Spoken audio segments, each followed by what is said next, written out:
These are scary games to play in real life, part 3. This game is called Cat Scratch, and you need at least 2 people to play. To start the game, one of you needs to sit down on the floor and the other one lies on the floor, on their back with their head in your lap.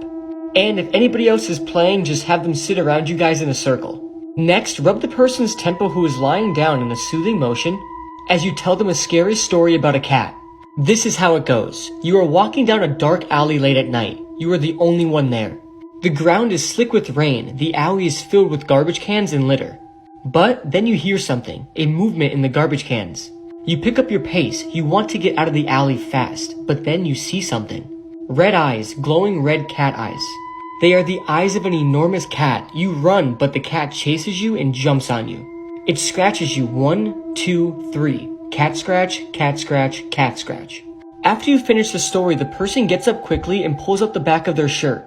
And you would then notice you have red claw marks on your back. And the crazy thing is, you won't feel anything. So this is a story that I came across the other day on social media, and honestly, it made me feel physically sick. If you are squeamish, please scroll. This man in the photo stole a human leg from a train crash site, and he began to eat it at the side of the road like a drumstick. This is believed to have happened last week at Amtrak train station in California. There'd been an incident that morning in which somebody was struck by a train and unfortunately killed. There were workers pouring concrete at the train station, and they saw this man take a leg from the crash site and run off down the street with it. One of them said that he began banging it on the wall and he began chewing it. He could see the flesh hanging off and he could see the bone. He was identified as 27-year-old Resendo Tellez. He was arrested, obviously, for taking evidence from a crime scene. There were also several warrants already out for him, and he is believed to be a homeless man. It hasn't been revealed who the victim is, but this story, it's just properly turned my stomach. I'm going to prove the Mandela effect right now. Okay, so the Mandela effect is a phenomenon where millions of people remember past events completely differently from how they actually happened. For example, the Monopoly guy. Millions of people remember him having a monocle, but he never did. And if you search it up, you will see that he never did. Next, remember the video of Evan Longoria catching the ball, saving the reporter? But many people remember the reporter being blonde, but as you can tell, she's not. But there are a couple people capturing the Mandela effect on camera using an old phone to kind of see through a parallel dimension, and this is what he recorded from the same video.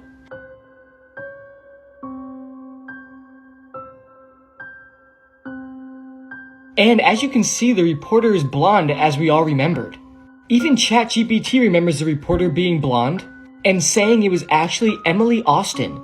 This is just chilling, and a popular theory is that the world ended in 2012 and we all got transported to a different but kind of the same dimension.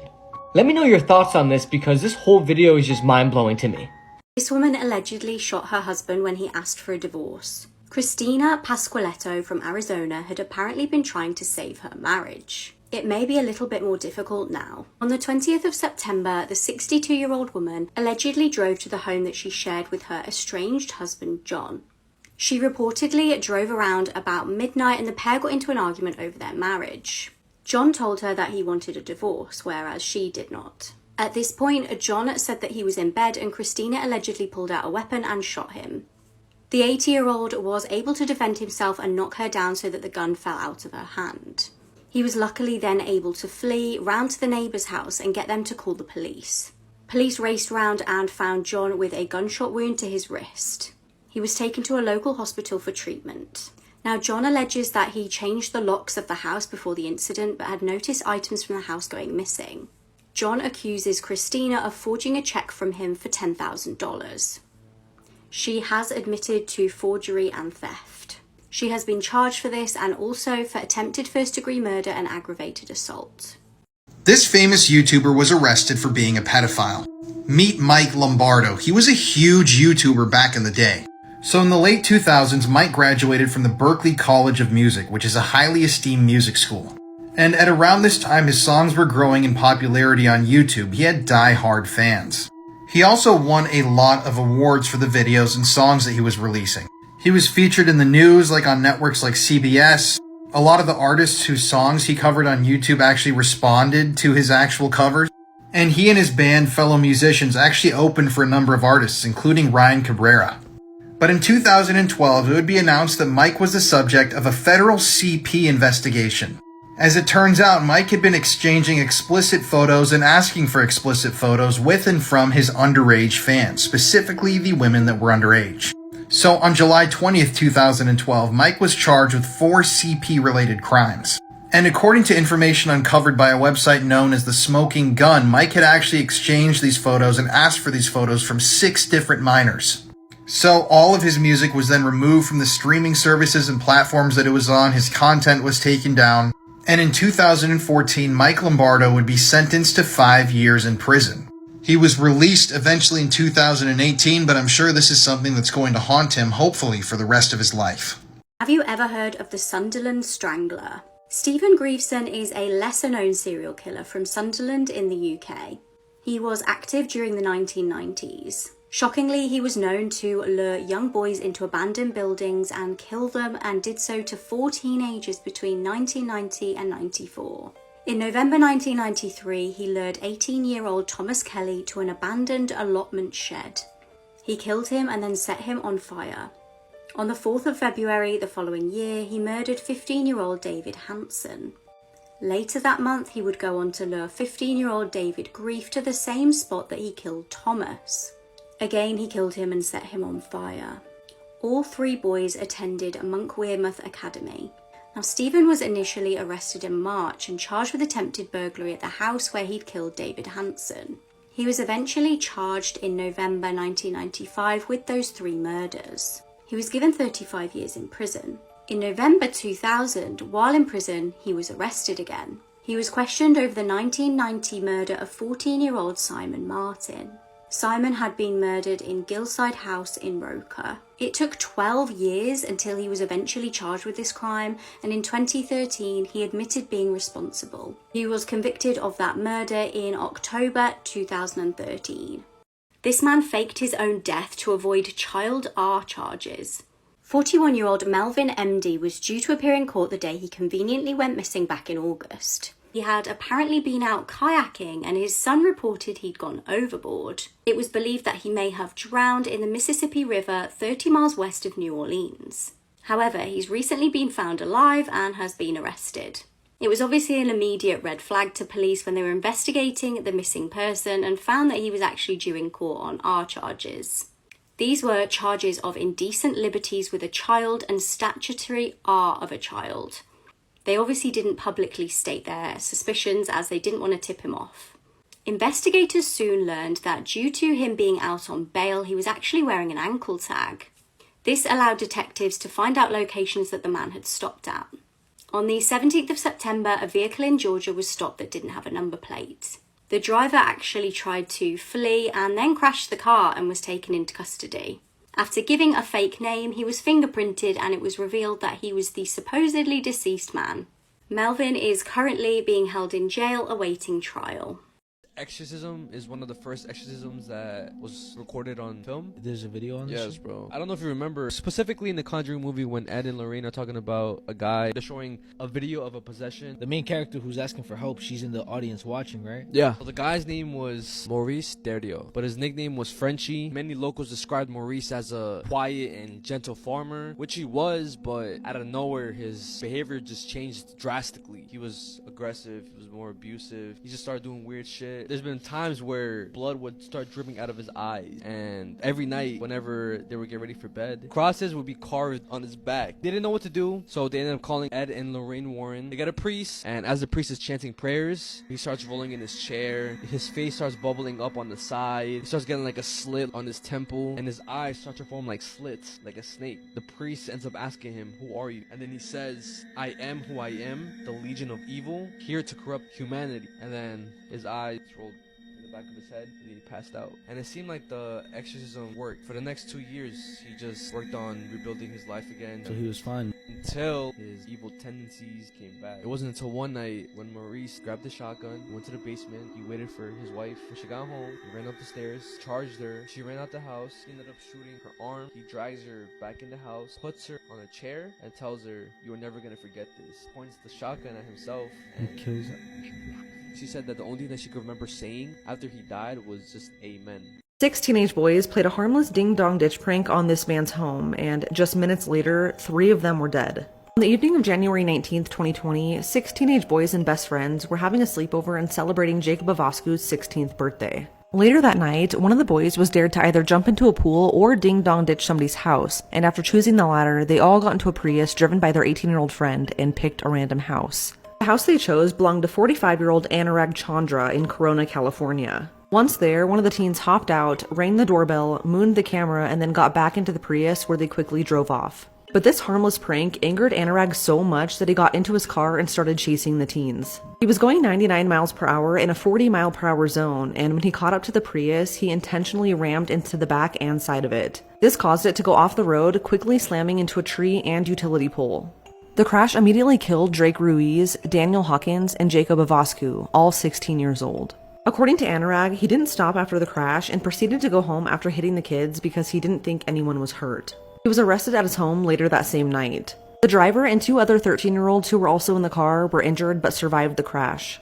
During the investigation, Anurag said that the prank angered him so much, but also said that he decided to chase after the teens because he was worried for his family's safety after being mooned. It was also revealed that in the 3 hours before the prank, Anurag consumed 12 beers and was highly intoxicated. Anurag has just been charged with 3 counts of murder and 3 counts of attempted murder and has since pleaded not guilty. He's due back in court on July 14th and faces life in prison without parole. It's also worth noting that at the time of the killings, Anurag was already facing domestic violence and battery charges in an unrelated incident.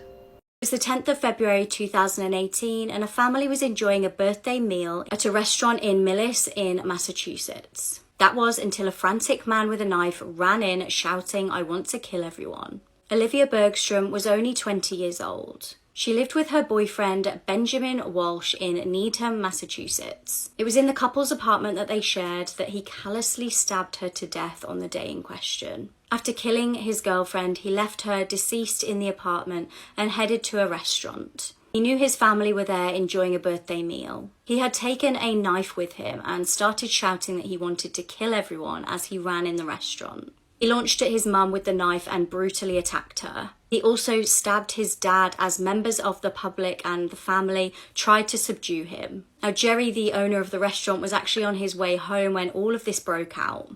He got a frantic phone call from one of the employees about the stabbing. He said, "I turned back into the parking lot, ran in the front door to make sure the manager was on the phone calling the police. That's when I went into the room and saw the mum on the ground." Both he and his 2 parents were rushed to hospital. As you can see from the picture above, he sustained some injuries in the struggle. Luckily, his parents survived the brutal attack. After callously murdering his girlfriend and savagely attacking his parents in a restaurant full of horrified onlookers, Benjamin ultimately accepted a plea deal. He would plead guilty to second-degree murder and assault. He got life in prison, but as part of the plea deal, he can seek parole after 25 years. Although a motive for the murder has not been confirmed, family and friends disclosed that he'd been struggling with substance abuse. Update, Jade's ruining the vacations with her TikToks. That was the last TikTok ever posted by TikToker Anthony Barajas, aka Anthony Michael.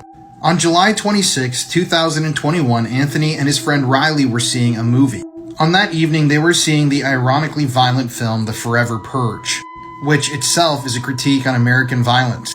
On that day, the 2 of them were just sitting inside of the theater enjoying the film when suddenly they were both shot in the back of the head.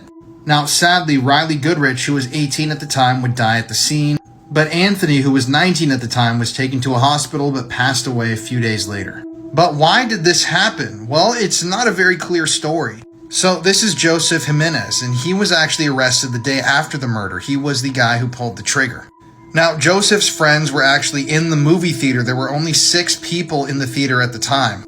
And they said that during the movie, Joseph was acting strange, he was mumbling to himself, and at one point he left the theater and came back in with some sort of a package. Joseph's friends then left the theater because they were afraid of what he might do, and a few moments later they saw Joseph running out of the side door, getting into his vehicle and speeding away. So it turns out that Joseph had just randomly decided to murder Riley and Anthony. There was no motivation, he didn't know these two, he just decided he had to kill somebody. And strangely, their bodies weren't discovered until after the movie was over, because there was only 6 people in the theater, including Joseph, his 3 friends, and these 2. So according to Joseph, he was hearing voices that were saying his friends and family were going to be killed if he didn't take a life. He also stated that he wished he didn't do it, but unfortunately, you can't take back an action like that. It's just chilling that even just sitting in a movie theater, an act of violence like this can strike you. And obviously, rest in peace to Riley and Anthony. This is such a tragic story. These are scary things you should never ask Alexa. So we all know how you can ask Alexa or Siri the strangest questions and get the strangest answers. Well, this is exactly what this girl did when asking her Alexa what the Antichrist is. And this is what Alexa said. It's extremely disturbing, and wait till the end. The Antichrist. The noun, Antichrist, can have a few meanings. 1. A particular personage or power, variously identified or explained, who is conceived of as appearing in the world as the principal antagonist of Christ. 2. An opponent of Christ, a person or power antagonistic to Christ. 3. A disbeliever in Christ. 4. A false Christ. Alexa, is the Antichrist real? This might answer your question. According to Wikipedia, in Christian eschatology, the Antichrist, or Antichrist, is a person prophesied by the Bible to oppose Christ and substitute himself in Christ's place before the second coming. The term is found 5 times in the New Testament, solely in the 1st and 2nd epistle of John. The Antichrist is announced as the one who denies the Father and the Son. Alexa, who is the Antichrist? I'd rather not answer that. Alexa, who is the Antichrist? I'd rather not answer that. Alexa, tell me, who is the Antichrist? Sorry, I'm having trouble. Please try it in a little while. Alexa, where is the Antichrist? Wagner Lamounière has lived in Brazil and was born in Belo Horizonte, Minas Gerais, Brazil. Okay. If this doesn't disturb you, I don't know what will. 2 weeks ago, a 15-year-old in Utah contacted the police and claimed that their own parents had been assaulting them for over a year. So the identity of the victims and the perpetrator have been concealed for now, but this is what we know. Apparently, about a year ago, the parents of the victim found that their child had been Snapchatting and engaging with chats with strangers online, and that these chats with strangers had been graphic, if you know what I mean. These 2 parents then decided that it would be safer if they engaged in these graphic acts with their own daughter instead. This led to a 1.5 years of abuse by the victim's stepfather. Abuse that her mother allegedly joined in on. When the victim's stepfather was arrested, he admitted right away that he had been engaging in these acts with his daughter. The stepfather also admitted to the police that he and his wife went out and bought toys to use on their daughter. It seems as if the victim's mother and father felt like they needed to show their daughter how to use these devices, and so they did.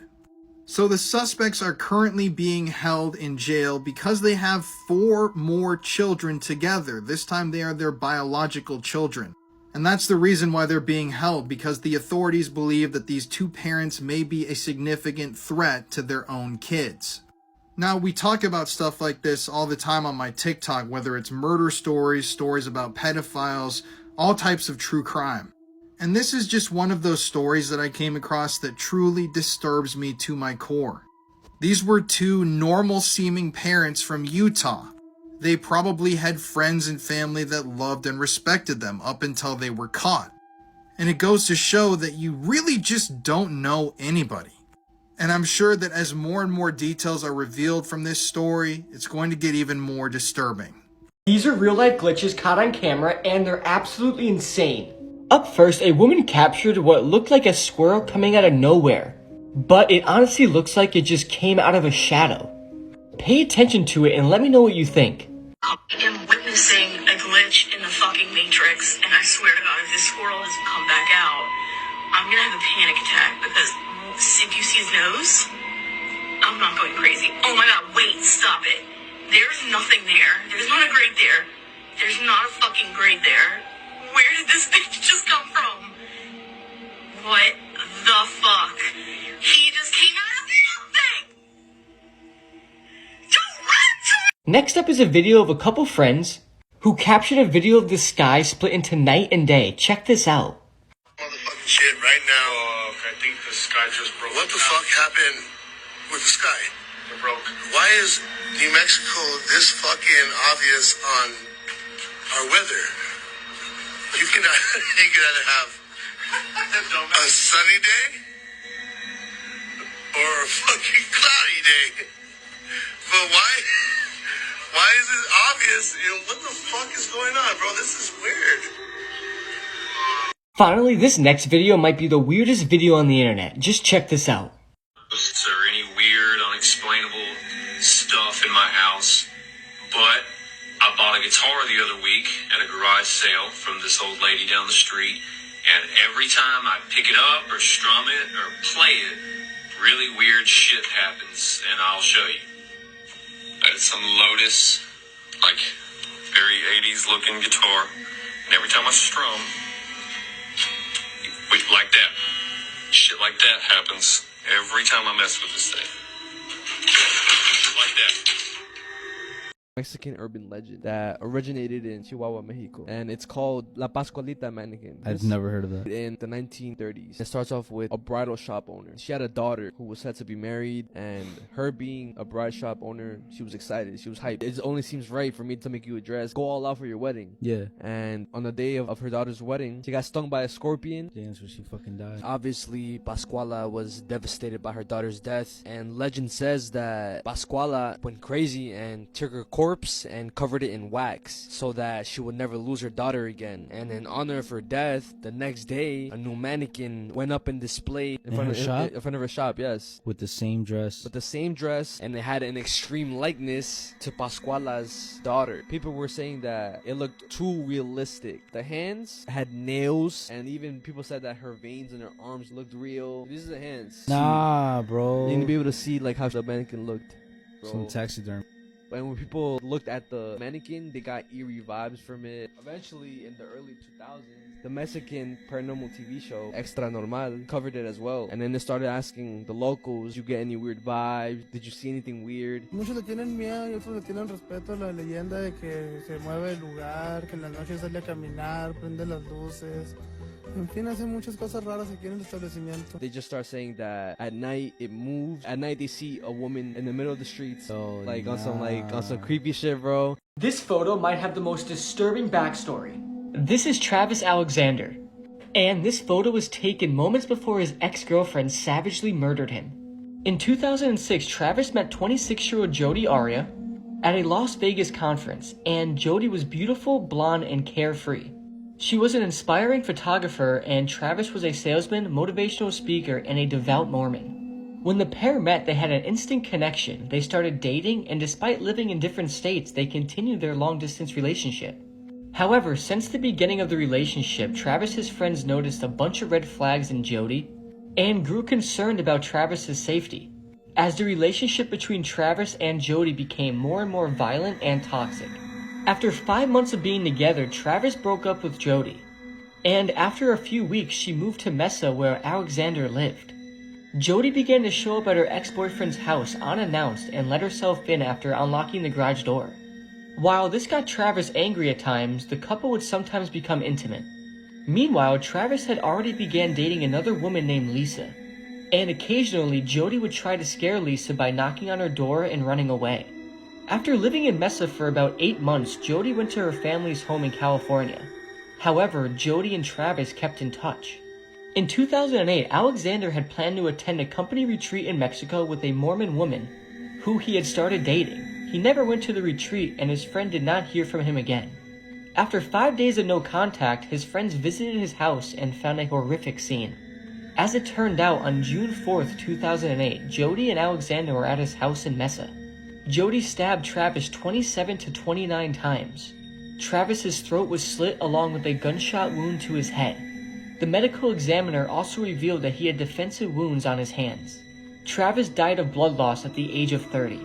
This was the photo Jody took of Travis moments before she brutally murdered him. This case is just so brutal and unsettling, and may Travis Alexander rest in peace. The disappearance of this schoolgirl seemed like an isolated case until a terrifying development. On the morning of the 13th of February 2009, Amber Dubois vanished on her way to school. At the time, she was 14 years old and was heading to her high school in California. At 7:10 a.m, some parents reported having seen her walking to school, but at 7:30 she never showed up. She was reported missing that day. That same evening, her mum was desperately trying to think of ways that they could get hold of her or find out where she was. Her mum called her mobile phone provider and got them to reset her password for her voicemail to allow her to access the voicemail. Bizarrely, the next day, Amber's phone was turned on for around 30 seconds.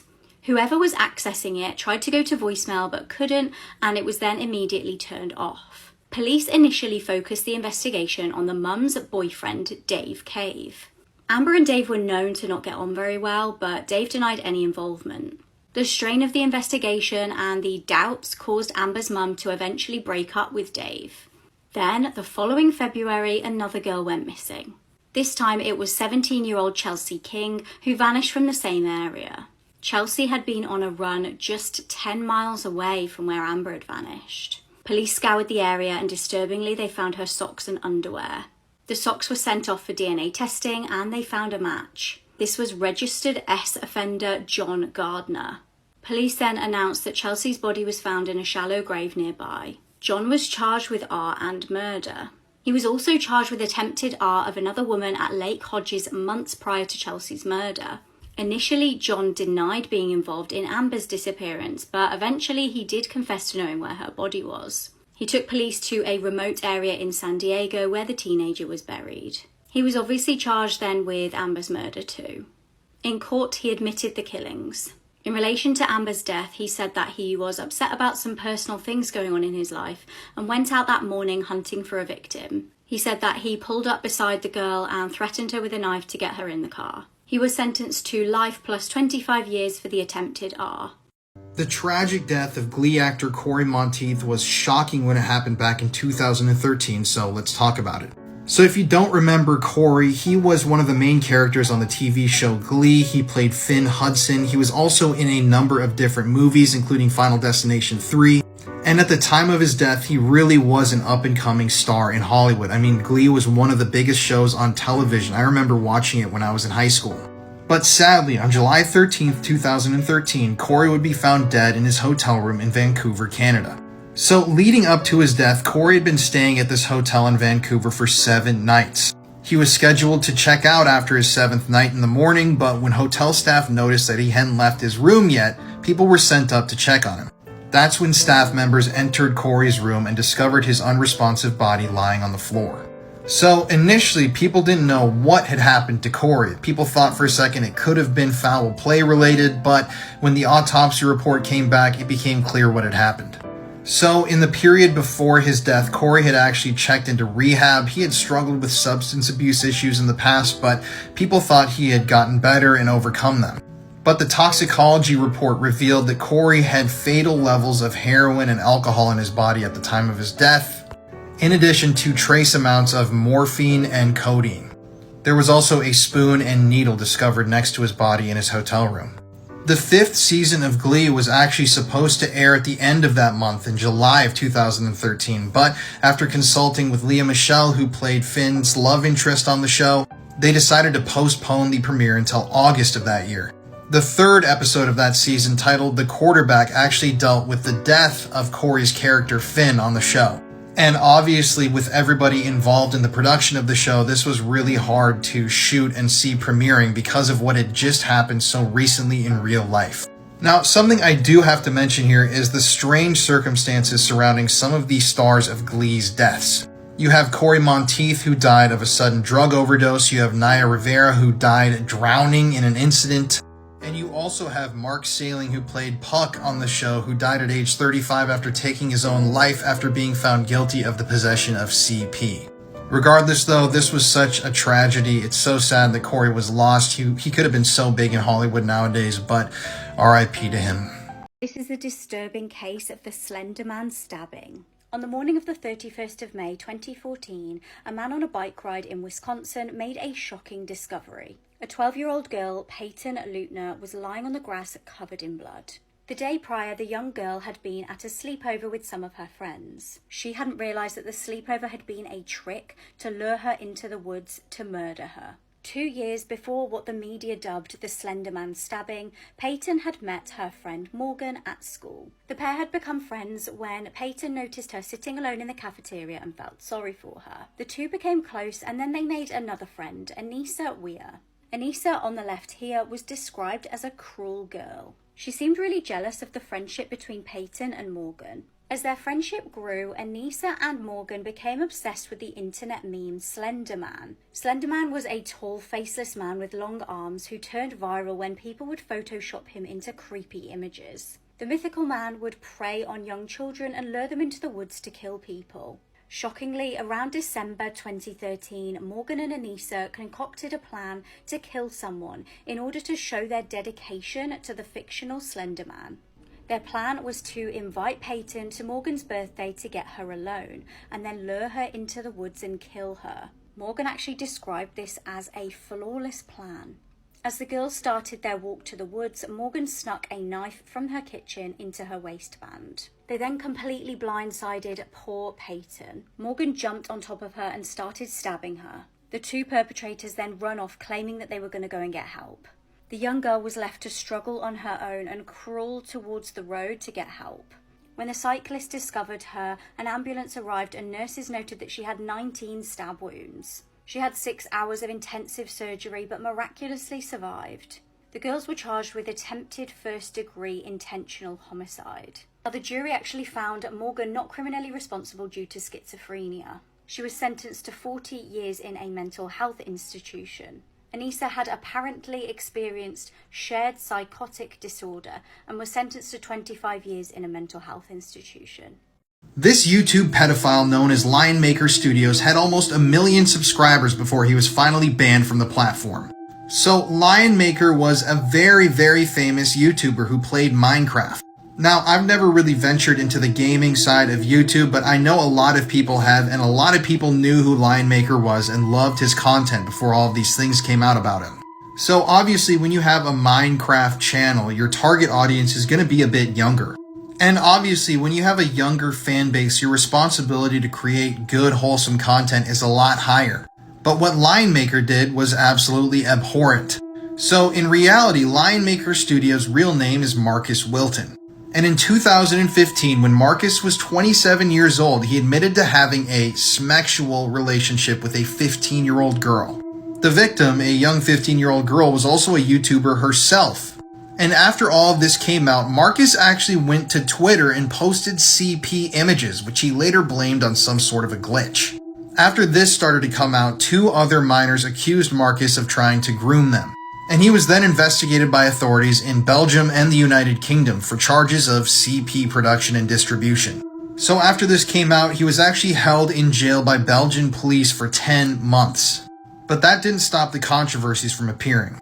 So at the same time that all of this was coming out, 2015 to 2016, 6 different minors came forward and said that Marcus had asked them for inappropriate photographs of themselves.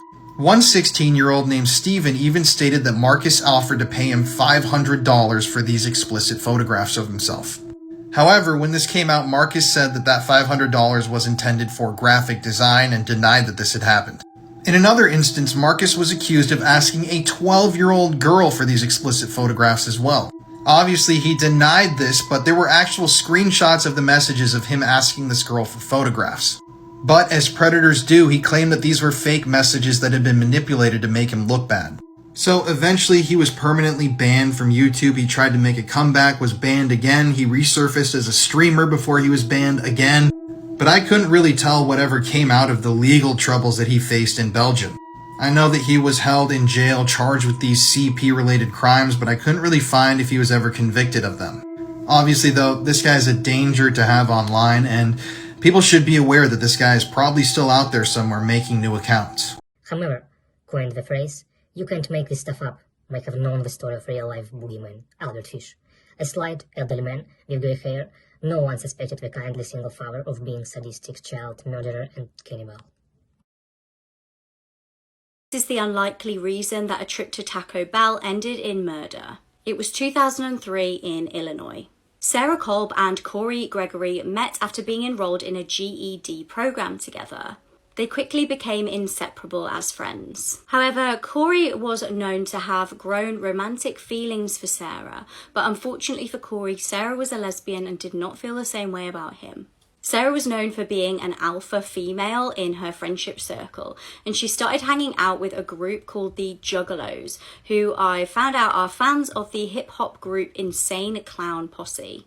The group is stereotyped as being violent and crime committing, and in 2011, the FBI would go on to officially label them as a gang. In November 2004, a girl called Adrienne Reynolds moved to East Moline to live with her dad. She was enrolled in the same program as Sarah and Corey and quickly caught Sarah's eye. It's reported that Sarah made her feelings known for Adrienne and the pair began flirting. This went on for a matter of weeks, with the pair writing romantic letters to each other when they eventually decided to meet out of school.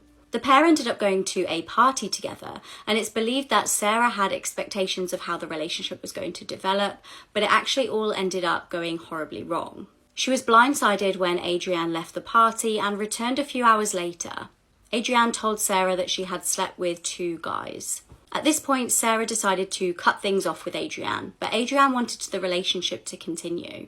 She wasn't ready to go down without a fight. Over a period of 2 months, Adrienne relentlessly pursued Sarah for another chance. Sarah actually even ended up making threats to Adrienne if she didn't leave her alone. Now, Adrienne at this point decided to develop a relationship with Corey, and she started writing letters to him. Ultimately, Sarah ended up finding out about these letters to Corey, and she was enraged. On the 21st of January 2005, Sarah invited Adrienne for lunch. Adrienne was pleased, under the impression that they could all maybe finally get along. Unfortunately, she couldn't have been more wrong. After meeting up at Taco Bell, Sarah confronted Adrienne about writing the letters to Corey.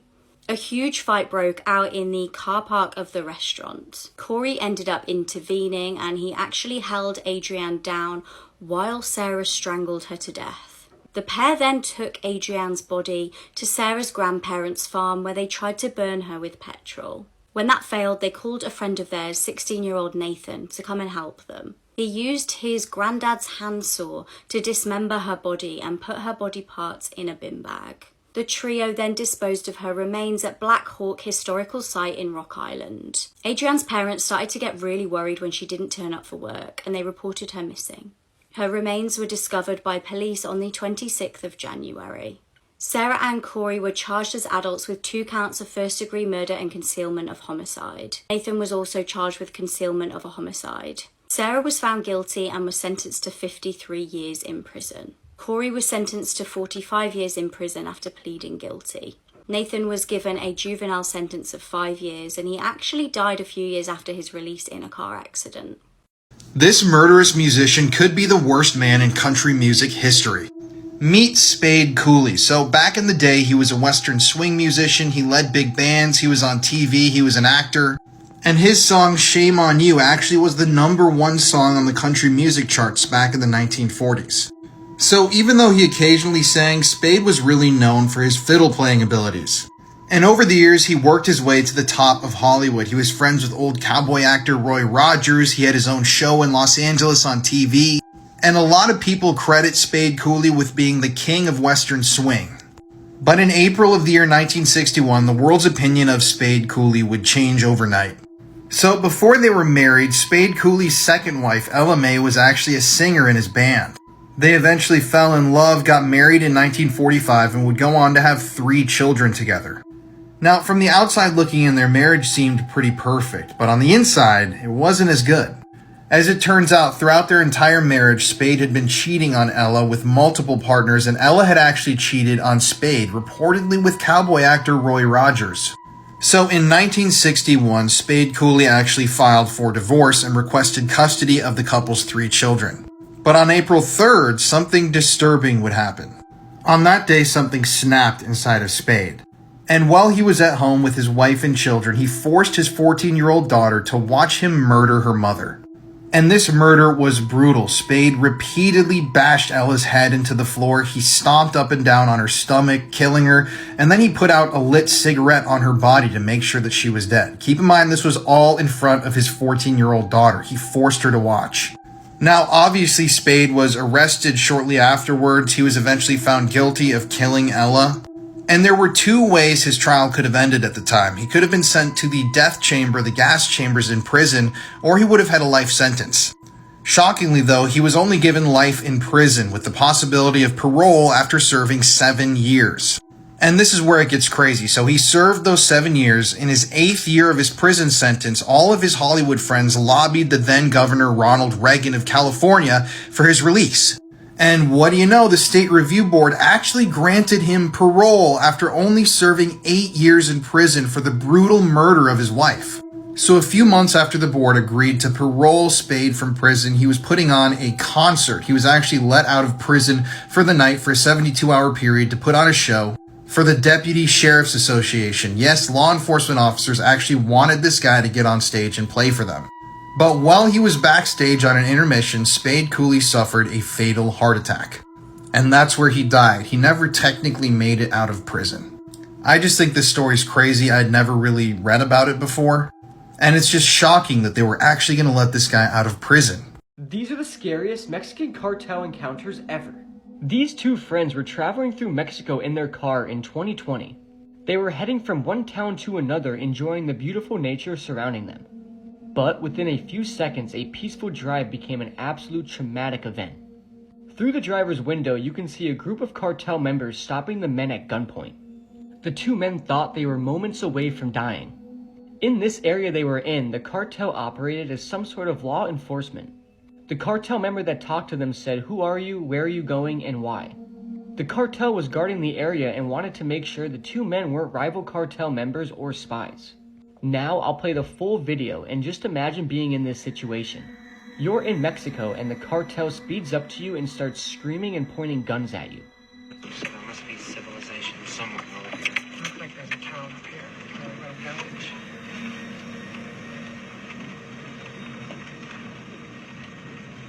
The car behind us is kind of scaring me how fast they're going. I know, they're going quick.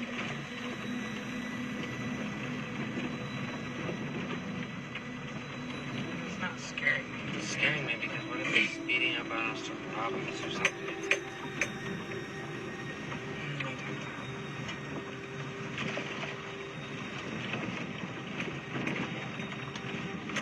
Probably just drove this road lots of times.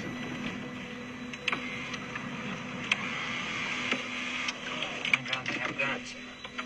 Jesus, Jesus. Go, go, go, go, go, go. No, please. What? Please. Please, what? Please, what? No, Espanol, please. We're just...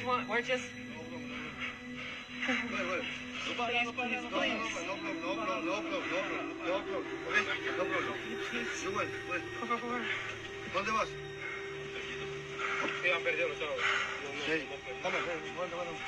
Please. No, okay? Not to pass out. Logan, don't. It's okay. No, okay? What? You win. Can we go? Well done.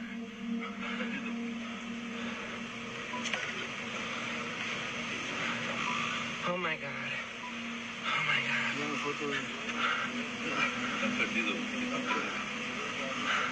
Please. No, okay. Hey, no. Please. No para nada. No, bro. Hey, please, okay? Hey, ¿dónde? Cancún. ¿Dónde? Okay. We're gonna see mi madre. You where? Cancun. You?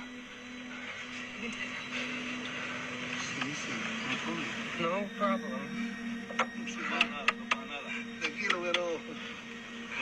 What's your name? Aaron. What's your name? Aaron. See, Logan. What's your name? Philippe. Can you speak English a little? Please don't kill us. No problem. Sometimes true for stranger than fiction. The case of Richard Trenton Chase is a story which even the most depraved horror writer would struggle to create. Over the course of 4 weeks spanning across 1977 and 1978, Richard Chase took the lives of 6 innocent victims in Sacramento, California. His murders gradually progressed in violence, beginning with drive-by shootings and culminating in acts of cannibalism. 2016, 3 separate women were murdered while running alone in a span of just 8 days. These are their stories. On July 30th, 2016, 31-year-old Allie Brugger began her daily 10-mile run on her regular route in Rose Township, Michigan.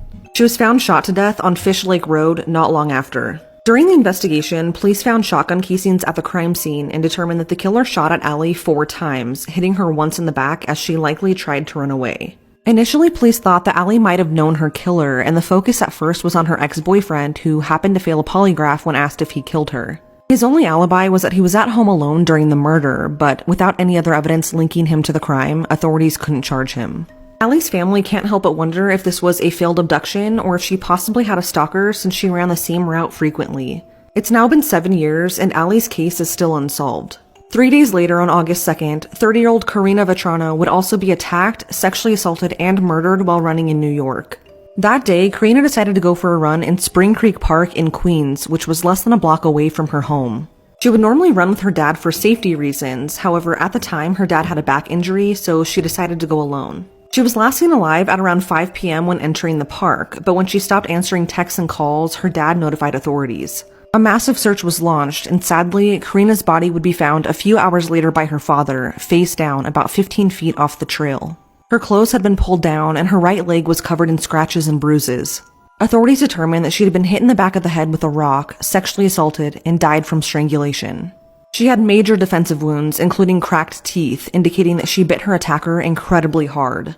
Her hands were found clutching grass as she was being dragged off the trail, and her killer's DNA was found underneath her fingernails and on her back. Authorities ran the DNA through a national database, however, it provided no leads, and her case would go cold for 6 months. But eventually, 20-year-old Chanel Lewis would be arrested for her rape and murder after his DNA matched what was found at the scene. He confessed to the crime and reportedly had a hatred for women, even telling a teacher years prior that he wanted to stab all the girls at his school.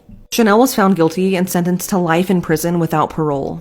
Just 5 days later, yet another woman would be sexually assaulted and killed while out on a walk by herself. On August 7th, 27-year-old Vanessa Marcotte left her mom's home and went for a walk in Princeton, Massachusetts, but she never came back. A massive search was launched, and sadly, Vanessa's body would be found hours later on a trail in a heavily wooded area less than half a mile from her mom's home. She was found nude and suffered from burns on her face, hands, and feet, and she had also been sexually assaulted and strangled. It was so bad that her throat had been crushed and her nose had been broken. Her clothes, phone, and AirPods were all missing from the scene, but authorities were able to recover DNA from her killer. According to witnesses, Vanessa was last seen alive at around 1 p.m. walking and talking on the phone, but a black SUV was also seen following her. Witnesses were able to give a description of the man driving the car, but Vanessa's case would go cold for nearly a year. Finally, in April of 2017, a state trooper stopped 31-year-old Angelo Ortiz in his black SUV and noticed that he matched the description. Angelo voluntarily submitted his DNA and it came back as a match. He had no prior criminal history and was married with 3 children at the time of Vanessa's murder. He was also a third-party contractor with FedEx and was described as extremely perverted. Along with his DNA matching, his phone records confirmed that he was in the area of the crime scene at the time of the murder. Angelo was charged with Vanessa's murder and sentenced to life in prison. He'll be eligible for parole in 45 years. They deserved to feel safe. Imagine getting married only to be decapitated by your husband 3 months later. 21-year-old couple Jared and Angie got married in October 2022. Around 4 p.m. on the 11th of January, police were called to their home in Texas. Police made a grim discovery in the pair's bathroom after finding, quote, what appeared to be the head of the victim to be in the shower, end quote. Angie's body was discovered on the floor near the bed in a pool of blood with multiple stab wounds to her back. It was actually Jared's poor parents that initially made this discovery after entering the home. They then obviously alerted police to what they found. Jared was arrested and has confessed to killing his wife with a kitchen knife. Jared was actually captured on CCTV, casually stealing a bottle of beer from Angie's workplace just minutes after it's believed that he killed her. Angie's friends have reported to police that the couple's relationship was toxic and Jared was very controlling. Jared's bond is currently set at $500,000. This is Peter Scully, one of the worst pedophiles in world history. I'm about to tell you his story, but seriously guys, this one is incredibly disturbing. It's so dark, and viewer discretion is really advised for this video. So Peter Scully, he's still alive. He was from Australia, he had a family there, but he was engaging in criminal activities and he eventually fled the country and moved to the Philippines. And this is where the darkness really began. While he was in Australia, Peter Scully started up an international child sex abuse ring. The things that were done to these kids are, I can't even talk about them here on TikTok, but he also started up a pay-per-view video service. And with these videos, he was producing CP, but one of the most extreme forms of CP that can possibly be produced. So how did all this happen? Well, when he was out living in the Philippines, Peter Scully had 2 Filipina girlfriends. They would go out to the streets, they would find kids that needed money or looked impoverished, they would bring them back to the house they shared with Peter, and the things that went on afterwards are literally unspeakable. Remember, like I mentioned before, Peter was the head of an international ring of people that enjoyed the abuse of kids, and he provided videos for these clients. But his most infamous video was titled Daisy's Destruction. This video that he produced was so extreme, so hardcore, that people on the internet, when they heard about what happened in the video, literally thought that it was an urban legend, and they thought that there was no way this could be real. This is an actual screenshot of the beginning of the video. This is a screenshot from the very beginning of the video. In the video, 3 young girls are repeatedly tortured for hours and hours on end by Peter Scully and his 2 girlfriends from the Philippines. They are beaten, they are sexually abused. I can't even describe, like I said on TikTok, some of the things that happened in this video. And 18-month-old Daisy. Now keep in mind that all of this was on camera. That's the most disturbing part of this. One of Peter's victims actually ended up dying. They were buried in his house. And this sick individual literally sold that video footage across the world. And what's even more disturbing is that there were lots of people willing to pay to see that video. I'm not kidding. People were paying $10,000 to view this video. That is absolute insanity that there are people that sick out there in the world. And this is only the beginning of the crimes that this guy carried out. Some of the other stuff that we're going to touch on is absolutely disgusting. It's just horrific. And the story of how Peter Scully was eventually identified and arrested is extremely captivating. I'm going to run out of time here on this video, but if you want to see a part 2, let me know below. This story is far from over. This schoolboy stabbed his teacher to death in front of a classroom full of students. 61-year-old Anne Maguire was a Spanish teacher teaching in Leeds. She'd actually worked at the school for 40 years and she was only 5 months off retirement. However, in April 2014, something absolutely horrific happened. One of her students was 15-year-old Will Cornick. He'd always been described as a smart student who never really caused any trouble. Classmates regarded him as a polite student, but after he got diagnosed with diabetes, his personality seemed to change. In 2013, he tried to join the army, but because of his diagnosis, he was rejected. Being in the army had been his dream, so this was really upsetting for him. After failing to complete his Spanish homework, he was given detention by Anne. He also expressed a wish to her that he wanted to drop Spanish, but she wouldn't let him, which only angered him more. He began to develop a deep-rooted grudge against Anne. Shockingly, he reportedly messaged his friends on Facebook asking if one of them would kill her for him for £10.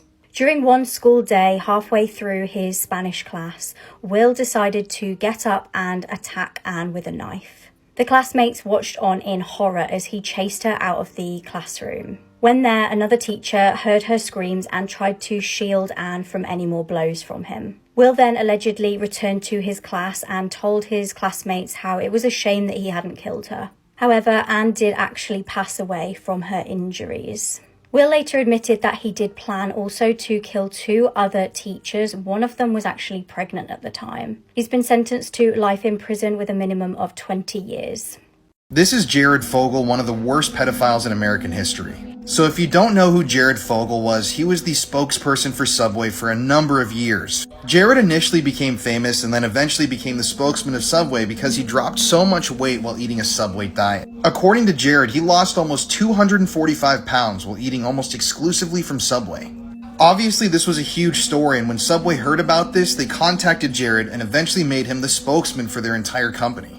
I swear to God, I remember this. For years, you couldn't turn on the TV without seeing this guy's face.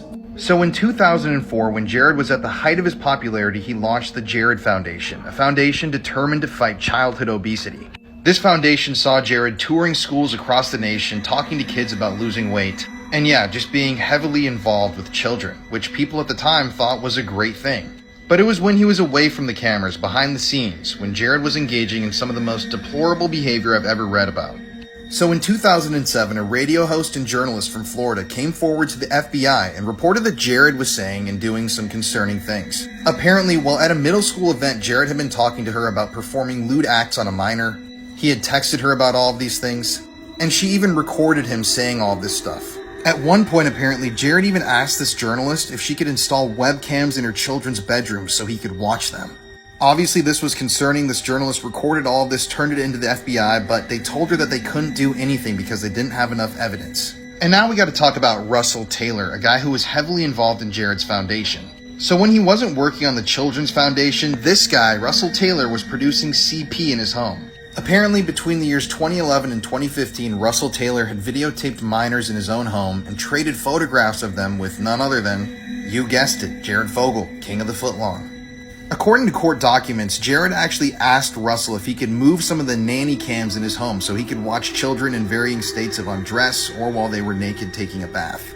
Russell also claimed that Jared made him set up accounts on porn sites in his name, and he wanted to basically run his whole CP operation for him. Well, shortly after Russell Taylor was arrested, Jared Fogle's home was raided, and guess what they found? A ton of CP. On the same day that his home was raided, Subway severed all ties with Jared, and some new disturbing facts came to light during the trial. Apparently, years prior, Jared had been texting a Subway franchisee named Cindy, and over these texts, he talked about wanting to abuse kids aged 9 to 16. He told Cindy she should sell herself for sex on Craigslist, and even asked her to arrange a sexual meetup between him and her 16-year-old cousin. Eventually, Jared pled guilty to possession of CP and traveling to conduct an illicit sexual behavior with a minor. Apparently, while in New York City, he paid to have sex with a 17-year-old girl. But this story isn't over yet. I'm going to post part 2, and it definitely gets more interesting from here on out. This is the disturbing case of the child who killed a child. In July 2018, 6-year-old Alicia McPhail was abducted from her bed. She'd been staying with her grandparents in the Isle of Bute. She'd gone to sleep watching Peppa Pig, and no one had any idea of the horrors that would unfold that evening. Meanwhile, 16-year-old Aaron Campbell was drinking with friends at his house. Aaron apparently became upset in the night because he had been arguing with his mum. He had had a challenging upbringing involving physical and emotional abuse. Aaron decided that that evening he wanted to get some substances to smoke from a couple that he knew. The couple in question were Alicia's dad Robert and his girlfriend. They'd been known to sell substances to Aaron previously, but he could not get hold of them. Intending to go and steal them off them, Aaron armed himself with a knife. He headed to Robert's house where he lived with his parents and girlfriend. This was obviously where Alicia was staying that evening. When he arrived at the house, he noticed the 6-year-old sleeping in her bed and took the opportunity to snatch the poor defenseless young child. Disgustingly, he carried her to a secluded location, SA'd her and then killed her. He then disposed of his clothes in the sea. At 6 a.m. the next day, Alicia's grandparents woke up to discover that the little girl was missing. They straight away alerted police and locals. When the family asked Aaron to keep an eye out for the little girl, he texted them back saying, "Oh damn, I'm sure she's not went too far." A local man soon discovered Alicia's lifeless body around 15 minutes away from her house. Along with a lot of the local community, Aaron's mum actually checked her CCTV of her house. She was hoping that this would help with the investigation, and it definitely did. She saw her son leaving and returning from the house that night, and she handed the evidence over to police. Aaron was arrested, and it was discovered that the clothes that he'd abandoned on the beach did actually match with his DNA. John Wayne Gacy, the killer clown, did not act alone.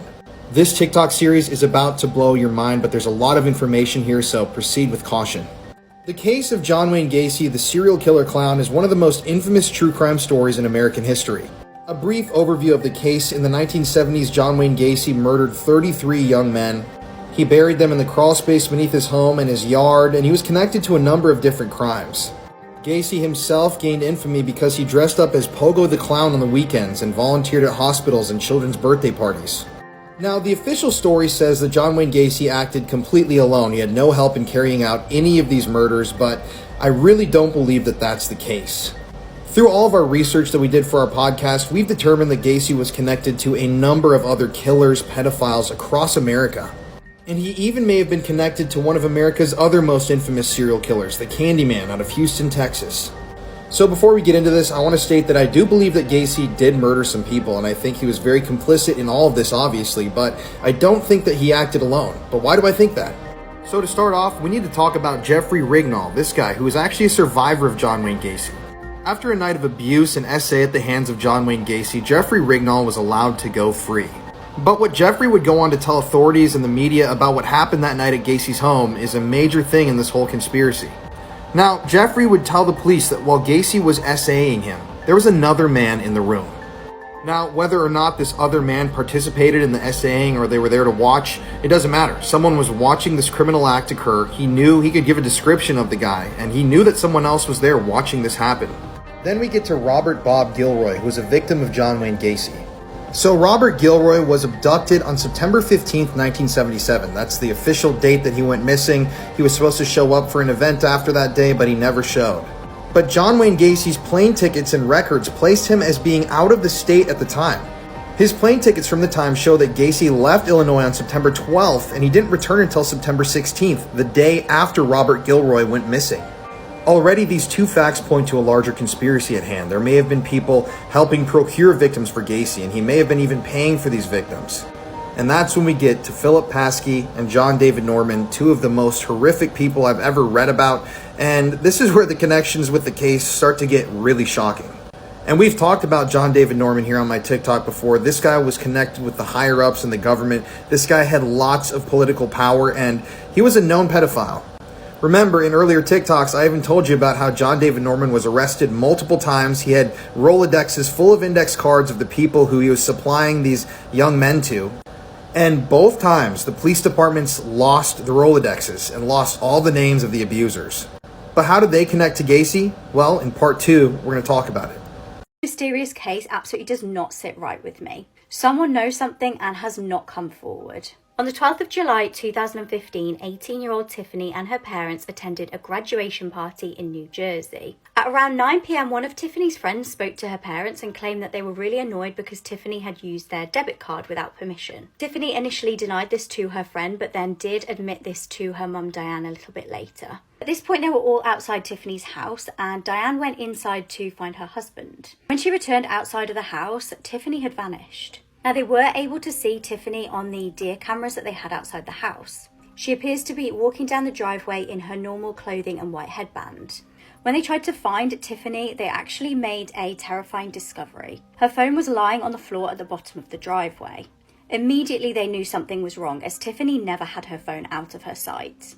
At 11:30 p.m, her family called the police. Little did they know, 27 minutes earlier, Tiffany had been hit by a train. Frustratingly, pretty much straight away, police presumed this death to be a self-unaliving. However, that just didn't seem to fit with the evidence presented. All of Tiffany's family and friends said how much of an upbeat person she was and that she was really happy at the time. She was making plans for the future, and the autopsy also showed that she had a clean toxicology report. Now, in the deer cam footage, she was fully clothed, but when she was found, she was just in her underwear with no shoes on. Upsettingly, 2 weeks after her death, Tiffany's mum actually found her missing trainers and headband more than a mile away from the tracks. Could someone have murdered Tiffany and then dumped her body on the train tracks to make it look like she did this herself? Tiffany's parents certainly think so. They definitely suspect some foul play was involved.